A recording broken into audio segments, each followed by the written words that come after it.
بتبدأ الحكاية بإشارة تاريخية مزعجة. أول حالة موثقة لرهاب الماء بيعتقدوا إنها حصلت من حوالي 2300 سنة. رهاب الماء ده خوف شديد من المية، ممكن يظهر كاضطراب نفسي معروف باسم أكوافوبيا، أو بشكل أكتر خطورة كواحد من أشرس أعراض مرض السعار. في الحالة دي الشخص أو الحيوان المصاب بيعاني من تشنجات مؤلمة جدا لما بيحاول يشرب أو حتى لما بس يشوف المية. الفيروس هنا بيهاجم الجهاز العصبي المركزي، وفي الشمبانزي بالذات الفيروس ده بيخليهم يتحولوا لكائنات مندفعة وعنيفة وعدوانية جدا، ومستعدين يهاجموا أي حد يعدي في طريقهم. وبكده بيبدأ الفيلم في عز الضلمة الكحل، وحوالين فروع وشجر كثيف بيظهر دكتور بيطري شكله طيب وباين عليه التفاؤل. وصل ومعاه مهمة تبان بسيطة، انه يدي حقن التطعيم لشمبانزي اسمه بن الصغير اللي من اول نظرة يبان كيوت ومش مؤذي، مستني بهدوء، هدوء مريب زيادة عن اللزوم. بس البراءة دي بتدوم لثواني بس. من غير اي انذار الشمبانزي بيهاجم الدكتور بوحشية وبيقتله وبينهش وشه بعنف في لحظة سريعة صادمة ومزعجة جدا. بعد كده بتظهر سلسلة من التقارير الإخبارية بيقولوا إن الشمبانزي اتعلموا يتواصلوا باستخدام لحد 300 كلمة، وده خلاهم مقبولين بشكل مش طبيعي كأكتر حيوانات أليفة جوه بيوت البشر. بعد المقدمة اللي كلها معلومات دي، الزمن بيرجع لورا 35 ساعة قبل الأحداث اللي حصلت مع الدكتور البيطري. في الوقت ده بنقابل لوسي، شابة بتركب طيارة رايحة هاواي وراجعة بيتها، وأثناء الرحلة شاب بيتكعبل وبيخبط فيها غصب عنه، ولوسي بتتكلم في التليفون مع أختها. الشاب بيوطي بياخد الدبدوب بتاعه وبيضحك وبيعتذر، واللحظة دي ما بتبانش مهمة خالص. ساعتها لوسي بتكمل المكالمة مع أختها أرون اللي بنشوفها في البيت عايشة مع شمبانزي. أرون بتقول لها إن كل حاجة جاهزة لوصولها. بعد ما المكالمة بتخلص لوسي بتتكلم مع صاحبتها الأنتيم كيت، وبيخططوا يقضوا الويك اند في بيتها. بعدها بشوية واحدة صاحبة كيت اسمها هانا بتظهر وبتبدأ تتكلم مع فيل، صاحب الشاب اللي خبط في لوسي واسمه درو، واللي بيساعدها تشيل شنطها. هانا اللي واضح انها مهتمة بتطلب منه رقم تليفونه. اول ما قعدوا في كراسيهم هانا بتقول للوسي انها قاعدة في مكانها المخصص، وبتقرر تاخد الكرسي اللي في النص علشان تعرف تتكلم مع الاتنين طول الرحلة. لما اخيرا بيوصلوا وجهتهم، اخو كيت بيكون مستني علشان ياخدهم ويوصلهم لبيت لوسي، وفي الطريق بيبقى واضح انه بيعاكس هانا من تحت لتحت، موقف بيخلي لوسي مش مرتاحة بشكل واضح. كلهم في الاخر بيروحوا لبيت لوسي، وهناك لوسي بتتقابل مع ابوها ادم اللي بيكون اصم وبيتواصل بلغة الاشارة. في اللحظة دي آدم كان في نص محادثة بخصوص صفقة نشر محتملة للكتاب بتاعه، صفقة لسه ما قدرش يقفلها، ورغم إحباطه مزاجه بيتغير تماما لما بيشوف بنته وصلت، وبيبان عليه التأثر والفرحة باللقاء ده. بعدها بشوية كيت بتقدم هانا بشكل رسمي لأبو لوسي، وبتشرح إنهم هيقضوا الويك إند قاعدين في البيت. بعدين أخو كيت بيوصل، وبيبان بوضوح ان لوسي حاسه بانجذاب خاص ناحيته، حاجه ملحوظه في تصرفاتها وفي الطريقه اللي بتبصله بيها. بعد كده لوسي بتقابل اختها ارون اللي واضح انها متضايقه وشايله منها شويه. لوسي كانت غايبه بقالها فتره طويله، وارون حست انها وحيده تماما في الفتره دي، وعلشان تخفف التوتر لوسي بتدي دبدوب للشمبانزي، نفس الدبدوب اللي شفناه قبل كده في الطيارة، وده بيلطف الجو وبيخلق لحظة تواصل قصيرة بين الأختين. ساعتها بنكتشف إن الشمبانزي بيستخدم تابلت أرون علشان يتواصل من خلال تطبيق بيحول الرسائل المكتوبة لكلمات مسموعة. بين الشمبانزي عارف يستخدمه بامتياز، وده بيخليه يتفاعل مع أصحابه بطريقة سلسة بشكل فظيع. بعد كده بيعرفوا بين على لوسي بما ان كيت صاحبتها الانتيم من سنين، واخو كيت عارف القرد من زمان. بعدها هانا بتاخد جولة قصيرة في البيت وبتقف تتفرج على صور للوسي، وساعتها اخو كيت بيظهر وبيقولها ان ام لوسي توفت من فترة، وبيشرح كمان انها كانت عالمة رئيسيات، عالمة مكرسة حياتها لدراسة القرود وتطورهم وتشريحهم وسلوكهم الاجتماعي، وبتستخدم مجالات زي الأحياء والأنثروبولوجيا وعلم النفس علشان تفهم الفصائل دي وعلاقتها بالبشر بشكل أحسن. وهي في الحقيقة اللي جابت بين للبيت زمان. بعد الكشف ده أخو كيت بيعزم على هانا بسجارة بنبرة فيها مغازلة واضحة، وبعد كلام قصير بيمشي وبيسيبها لوحدها سرحانة في الطرقة الهادية. بعد اللحظة دي هانا بتقرر تستكشف البيت بدقة أكتر وأكتر، وفي الآخر بتوصل للمسبح، مسبح ضخم وهادي مسيطر على المكان بره. فجأة الشمبانزي بيظهر جنبها بالظبط. لما بين عينه بتيجي على المية بيبقى واضح بشكل مؤلم انه بيعاني من الهيدروفوبيا، يعني واضح جدا ان عنده سعار. الحيوان بدأ يظهر علامات غريبة، عرق غزير وريالة مش قادر يسيطر عليها وبيتنفس بصعوبة. بين بيمد ايده لهانا، ولما هي بحذر بتمد ايدها بيحاول يعضها بوحشية، ساعتها آدم بيظهر وبيعرف يسيطر على الشمبانزي باستخدام الصفارة، وبسرعة بيبعده. بعدين بيهدي هانا وبيشرح إن بين عمل كده علشان هي غريبة عنه، وبيقترح إن الأفضل ليها تروح ترتاح. بعدها وآدم بيمشي ناحية القفص بتاعه الصغير المحاط بشجر وكثيف، وده نفس المكان اللي شفناه في أول الفيلم. بيكتشف جثة حيوان ميتة باين إنه نمس. آدم بيقلق وبيسأل بن لو دخل في خناقة مع أي حيوان قريب، ولما بيبص بتركيز بيلاحظ إن الشمبانزي فيه علامة عضة، وده بيدفعه ياخد قرار فوري يحبس بن في قفص كإجراء احترازي. تاني يوم الصبح آدم بيقول لولاده إن في نمس دخل قفص بن وعضه، وعلشان الأمان هو بعت جثة الحيوان علشان تتحلل لأن في احتمال تكون نقلت مرض. وبيقول كمان إنه هيكلم الطبيبة البيطرية علشان تكشف على بن في أسرع وقت، وإن لحد دلوقتي بن هيفضل محبوس. اللحظة بعد كده بتقلب مؤثرة، والكل بيحضن بعضه كعيلة مترابطة، لأن آدم مضطر يسافر كام يوم علشان الشغل، وبيودعهم قبل ما يمشي. بعد ساعات وهو مشي خلاص بنشوف مجموعة الشباب بيبدأوا يسترخوا ويهزروا في المسبح. بعدها هانا بتقرب بشكل ملحوظ من أخو كيت، وده بيشعل غيرة واضحة عند لوسي، ولأنها مش مرتاحة للموقف لوسي بتتدخل وبتقترح إن هانا تكلم الشباب الحلوين اللي قابلوهم في الطيارة اللي هي كانت معجبة بيهم قوي. هانا بنبرة تحدي بتتحدى لوسي إنها تعمل كده بنفسها من غير تفكير مرتين. لوسي بتقبل التحدي وبتعمل المكالمة، وده بيولع موجة توتر جديدة بينهم. بعدها مش بكتير أم كيت بتتصل علشان تفكرها تأكل السمك، بس لوسي هي اللي بترد. وأثناء المكالمة كيت فجأة بتبدأ تحس بتعب وبينتهي بيها الحال إنها بترجع، فبيقفلوا السكة فورا. لوسي بتساعدها تروح أوضتها وبتخليها تمدد علشان ترتاح شوية. في اللحظة دي ترابطهم بيبان بجد لما بنشوف إنهم لابسين سلسلة قلب مقسوم، رمز لصداقتهم العميقة كل السنين اللي قضوها سوا كأعز أصحاب. بعدها هانا بتتكلم لوحدها مع أخو كيت، بتقوله إن لوسي بتحاول تبهره، بس هو بيوضح إنه بيشوفها بس كأخت صغيرة وعمره ما هيكون معاها. وعلشان يأكد وجهة نظره بقوة أكبر بيميل عليها وبيبوس هانا، وهم مش دريانين خالص إن لوسي بتتفرج من وراهم، وواضح إنها مجروحة من اللي شايفاه. في الوقت ده دكتور لامبرت بيوصل البيت علشان يفحص الشمبانزي بين الصغير. الشمبانزي خايف جدا وهايج، واللحظة دي بتربطنا مباشرة بالمشهد اللي شفناه في بداية الفيلم خالص. وبعد كده القصة بتحاول تركيزها تاني وبتورينا كيت اللي بدأت تحس بتحسن شوية. بتصحى وبتمشي في البيت بتدور على شوية هوا نظيف، بس في الطريق بتلاقي الدبدوب. في اللحظة دي بالظبط بين بيظهر، بس ما بقاش يتصرف بطبيعته خالص، شكله غريب عدواني وبيبحلق فيها بنظرة عدوانية. وهي مرعوبة كيت بتستخبى وفورا بتكلم لوسي تلحقها. لما لوسي بتنزل علشان تلاقيها بين بيكون اختفى خلاص. فجأة بيسمعوا صريخ جاي من المسبح فبيجروا ناحية الصوت. لما بيوصلوا بين بيبان انه هدي للحظة، بس اخو كيت بيلاحظ ان الشمبانزي لسه بيتصرف بخطورة، وبعد ثواني من التردد بيمسك حبل ببطء ناوي يربطه. بين بيقاوم وبيعافر، بس في الاخر لوسي بتنجح انها تهديه وبتطبطب عليه وبتخدعه كفاية علشان تخليهم يربطوه. ووسط الصمت المتوتر بيحاولوا يكلموا الدكتور البيطري لامبرت، بس بيكتشفوا ان رنة التليفون جاية من جوه قفص بين. ساعتها أرون بتوصل وبتتصدم لما بتشوف الشمبانزي مربوط، بس بين بيقرض الحبل بأسنانه وبيقطعه وبيحرر نفسه. في ثواني بيندفع مباشرة ناحية أرون وبيهاجمها وبيعمل فوضى عارمة.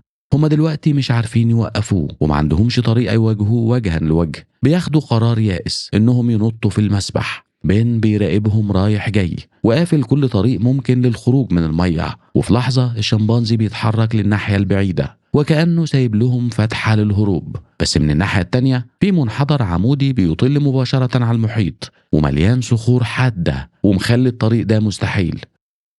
ساعتها هناك أخو كيت بيطلع بخطة فيها مجازفة يزق بين في الهاوية، وبإصرار بيعوم ناحية الشمبانزي وبينجح إنه يزقه فعلا. لجزء من الثانية كان باين إنها نجحت، بس لأ، بين بيمسك في الحافة في آخر لحظة وبيفضل متعلق بيتمرجح بخطورة فوق الفراغ. واستغل جزء من الثانية لما نيك بياخد نفسه.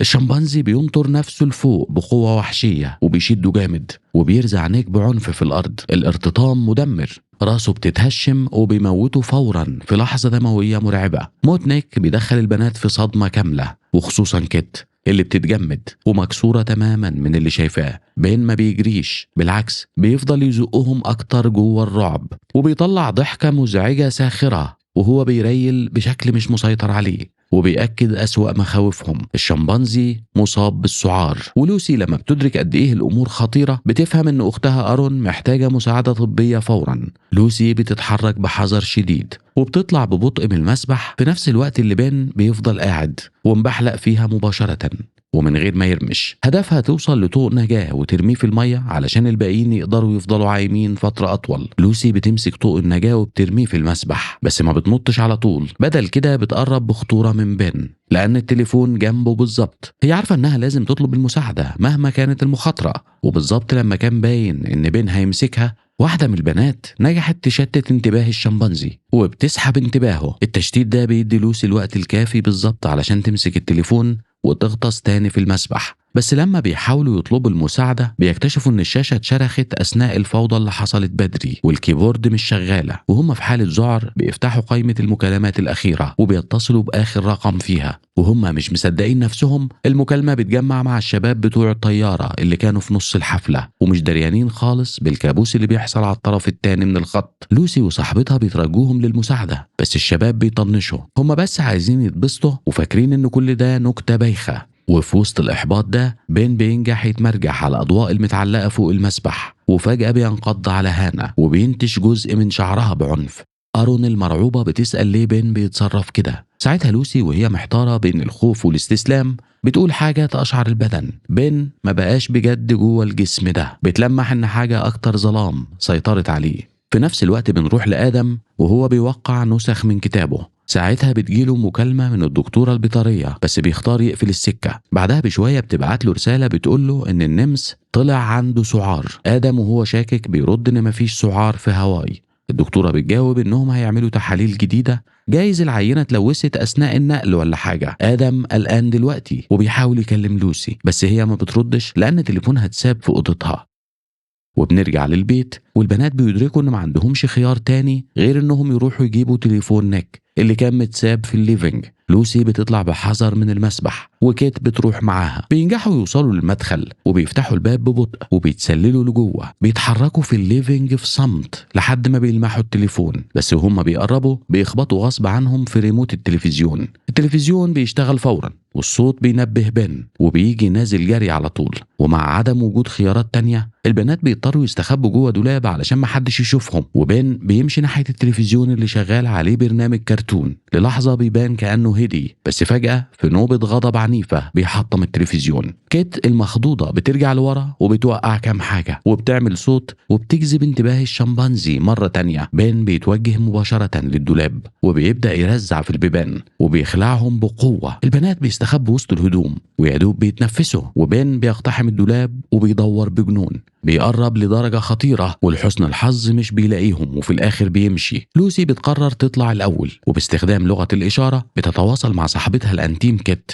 وبتقول لها تفضل مستخبية وهي بتتحرك وبتحاول تلاقي طريقة للنجاة. أول ما لوسي بتخرج من مخبأها بتمسك التليفون وبتحاول بيأس تطلب المساعدة. ساعتها بتسمع بين بيستخدم التابلت وبيكرر جملة تقشعر البدن، بيقول لوسي شريرة. الكلمات خلت أعصابها تتشد فورا. بتبص لفوق وبتشوف الشمبانزي قاعد فوق وبيراقبها بنظرة تهديد. بتحاول تجري بس بين بينط عليها وبيهاجمها بعنف. كيت بتتصرف فورا وبتمسك عصاية وبتضرب الشمبانزي علشان تنقذ صاحبتها. بفضل الحركة اليأسة دي البنات بينجحوا يهربوا من البيت وبيرزعوا الباب وراهم، بس بين عارف ازاي يفتحه وبدأ يشق طريقه لبره لحد ما كيت بتنجح تصده لثواني. بعدين الشمبانزي بدأ يرزع في الإزاز بغضب، ما بيتكسرش على طول وبين بيرجع لورا واضح انه غضبان. للحظة ده بيدي البنات احساس مزيف بالراحة، بس لوسي بتدرك الحقيقة بسرعة. بين ما كانش واقف علشان يستسلم، ده رجع لورا علشان ياخد مسافة. بعد ثواني الشمبانزي بيندفع بأقصى سرعة وبيحطم الإزاز وبيعدي منه. البنات المرعوبين بيطلعوا يجروا. أثناء الهروب بين بيمسك كيت وبيضربها وبيطيرها تقع من على السلالم اللي بتودي للمسبح. لوسي بتجري وراها بس فجأة كيت ما بقتش جنبها. بتسمع صريخها وبتجري ناحية الصوت وبتوصل بالظبط في الوقت المناسب علشان تشوف بين بيمسك صخرة وبيرزعها في راس كيت مرة ورا مرة وبيقتلها بوحشية من غير رحمة. وبعد قتل كيت بن بيحول انتباهه للوسي اللي بتجري من غير ما تقف، ولما بتحاول تنط في المسبح الشمبانزي بيمسكها وبيهجم تاني. في اللحظة دي هانا بتطلع من المسبح للمساعدة، بتمسك حبل وبتلف حوالين رقبة بن وبتنط في المية هي ولوسي. الاتنين بيشدوا بكل قوتهم وبيحاولوا يسحبوا الشمبانزي جوه المسبح ويغرقوه. هم عارفين ان بن ما بيعرفش يعوم، بس قوتهم مش كفاية، وبن بيحرر نفسه مرة تانية وبيدمر فرصتهم في النجاة. في الوقت ده آدم بيخلص شغله بنجاح، بس مش قادر يبطل قلق. بناته لسه ما بيردوش، وفوق كل ده فكرة ان الشمبانزي بتاعه ممكن يكون مصاب بالسعار عمالة تكبر وتتقل في عقله، وبتتحول من شك لخوف حقيقي. في نفس الوقت الشباب بتوع الطيارة دورو وفيل بيوصلوا لبيت لوسي بعد ما هي بعتت موقعها بالظبط أثناء المكالمة. أول ما وصلوا اتفرقوا علشان يدوروا على البنات، فاكرين إن الموضوع كله نوع من النكتة أو المفاجأة. اللي ما يعرفوهوش هو إن بن لمحهم خلاص ساكت ومركز. على طول الشمبانزي بدأ يطاردهم ومستعد يقتل، وبعدها بشوية دورو بيوصل لواحدة من الغرف مقتنع إن البنات أكيد هناك. لما بيدرك إنهم مش موجودين بيبدأ يبص حواليه بدقة أكتر وبيولع النور. بيبص على العفش كله بعينيه وبيمسك برواز صورة. ساعتها بيكتشف حاجة تخوف، البنات عندهم شمبانزي كحيوان أليف. الموقف بيقلب مرعب لما فجأة درو بيجي وش الوش مع بن. الشمبانزي بيتحرك ناحيته ببطء وبيخوفه بوجوده، ودرو بيحاول يفضل هادي وهو بيدور على طريقة يشتته.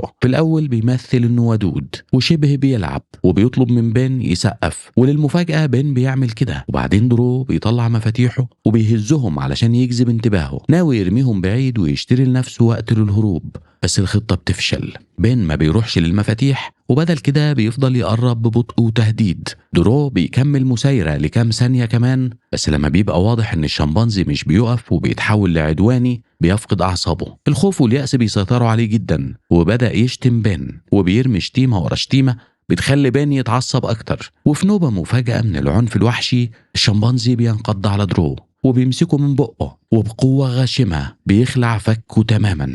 المشهد بيتحول لمقزز ومزعج جدا، وبن بيلعب بيه زي اللعبة، وبعدين بيحطه تاني على جثة درو الهامدة في واحد من أكتر الميتات الصادمة والمروعة في القصة كلها. بعد كده بن بيروح يدور على الشاب الأخير. الشاب بينجح يلاقي البنات اللي لسه مستخبيين في المسبح. لوسي بتفوق ساعتها، ولما بتشوفه بتشاور له بيأس انه يفضل ساكت ويطلب المساعدة. بيتجاهل تحذيراتها وبدأ يزعق وحكم على مصيره بنفسه. الصريخ بيجذب بن فورا، وهنا الشمبانزي بيظهر علشان يرهبه ولسه شايل فك درو علشان يخلي الموضوع مرعب اكتر. فيل بيحاول يجري وفي يأس خالص بيمسك جاروف علشان يدافع عن نفسه، لكن بن بيهاجمه بوحشية. هانا بتستغل التشتيت وبتطلع من المسبح وبتهرب، بتجري من غير ما تبص وراها وبتمسك مفاتيحها وتليفونها وبتندفع بره البيت. في الفوضى بتنط جوه العربية الغلط، عربية الشاب، ولما بتدرك غلطتها بتحاول توصل لعربيتها هي، بس بن بيظهر تاني. ساعتها هانا بتفهم حاجة مرعبة،